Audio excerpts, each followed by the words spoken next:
So the Phoenix Mercury today really wanted to stop Caitlin Clark. That was their goal. That was their entire goal. And I've never seen a game plan so focused on stopping one player before, and it backfired miserably. It backfired miserably. Why? Because Caitlin Clark's got some damn good teammates. And look, I'll say it right now. I don't think all their styles mesh together. I don't think this is a team that in its current construction has any chance of winning anything. I think they're a badly coached team. I think their pieces don't fit. I think the way they're trying to play isn't conducive to winning basketball. But if you want to say Nalissa Smith, Kelsey Mitchell, or Aaliyah Boston are bad players, or Temi Fagbenle, heck, there's a reason why they gave Erica Wheeler a max contract. She was All-Star Game MVP a couple of years ago. So, they can play. Even though, again, some of them, like your Erica Wheelers, have just been quite bad, probably for the team at times.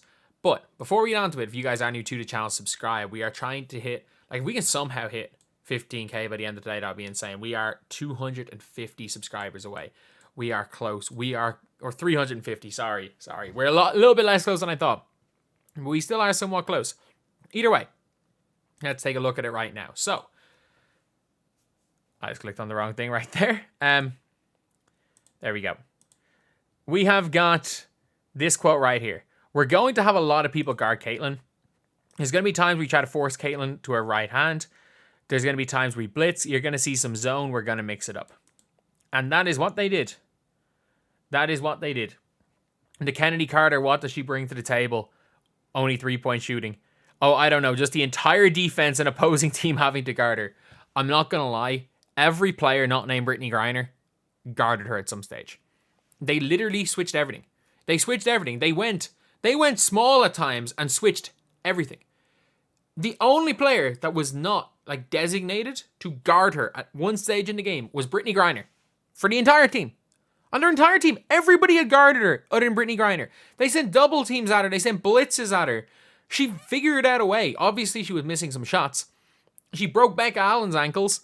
And she was she was so much of a threat. Do you see Natasha Cloud?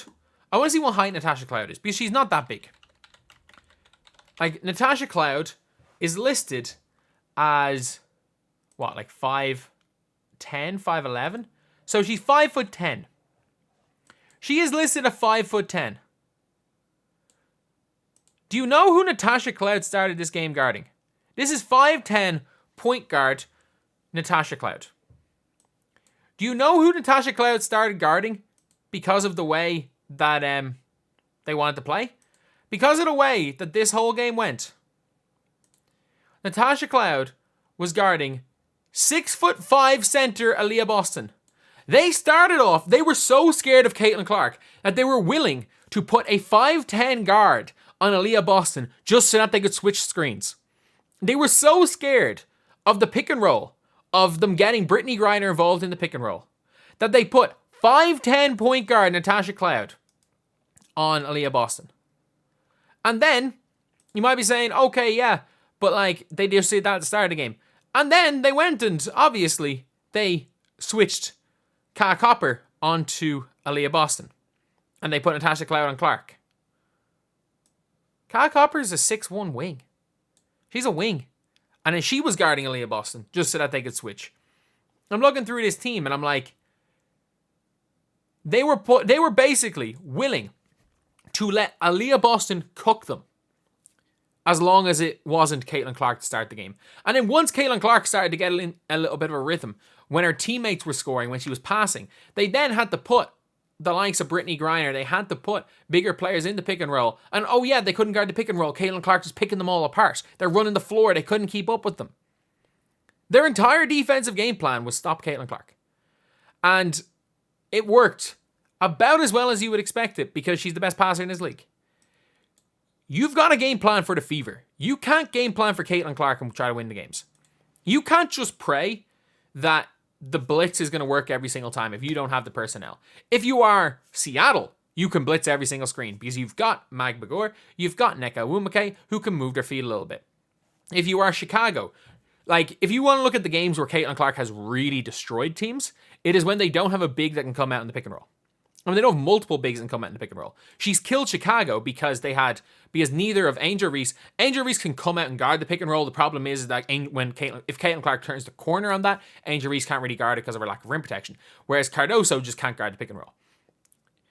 They cannot guard in the half court teams with slow centers. Slow centers cannot play defense against this team. We've seen centers that don't move their feet well against this Indiana Fever team. They're not able to deal with Caitlin Clark. And it's not even necessarily guarding Caitlin Clark. It is the whole guarding the Fever. You need a quick center. If you have a quick center and can kind of switch everything and blitz and recover, you're going to be fine guarding the Fever. But you can see right here, there was no amount of looks, there was no amount of players they could throw at Caitlin Clark to stop the Fever. Caitlin Clark missed open shots today. On another day, if she hits, 2 of 10 from the 3-point line? Let's just say, 3 of 10 is probably an acceptable percentage, but let's just say she hits 4 of 10, which is a good shooting percentage. People on Twitter and YouTube comments will say, oh, why would you shoot 3-pointers if you only shoot 40%? That's just people don't understand basketball. But let's just say, on a good day, she shoots 4 out of 10. She ends that game with 21 points, 12 assists, 9 rebounds. And that ends up being a relatively comfortable win then for Indiana. They allowed Caitlin Clark to control the game. And if you've ever listened to the way, Paige Beckers described how to guard Caitlin Clark, she was saying that you cannot allow Caitlin Clark to score and pass. She was like, you can't stop both. You have to choose which one you want to stop. And they clearly chose to try do what they could to stop the Caitlin Clark scoring early. And it worked for a while. And then when they figured out they could just dump it into Aaliyah Boss and the others got going, they began to panic and change their defense, and it just didn't work. And then when they tried to stop Caitlin Clark passing, she got a few open shots. And look, and this is the thing with Caitlin Clark, even on a bad shooting day, she hit 2 logo shots. You still got to respect her out there. Even on a bad shooting day, you can't just give up the open shot. You've got to respect her inside half court. So some of these WNBA teams are now thinking, even the Storm did it as well. The Storm were willing to give anyone else a shot other than Caitlin Clark. And that is the thing, is you can't actually game plan to stop her. You can stop one aspect of her game. You can stop Caitlin Clark giving you, at the college level, she was a triple-double threat every time she stepped foot on the floor. You couldn't stop the scoring, you couldn't stop the passing at the college level. The WNBA level right now in her career, with the better players, you can stop one or the other. You can try force her into being a scorer, and the only teams that have really stopped Caitlin Clark are she was just terrible against the Aces in general, but the Sun and the Mystics, or not Mystics, the Liberty.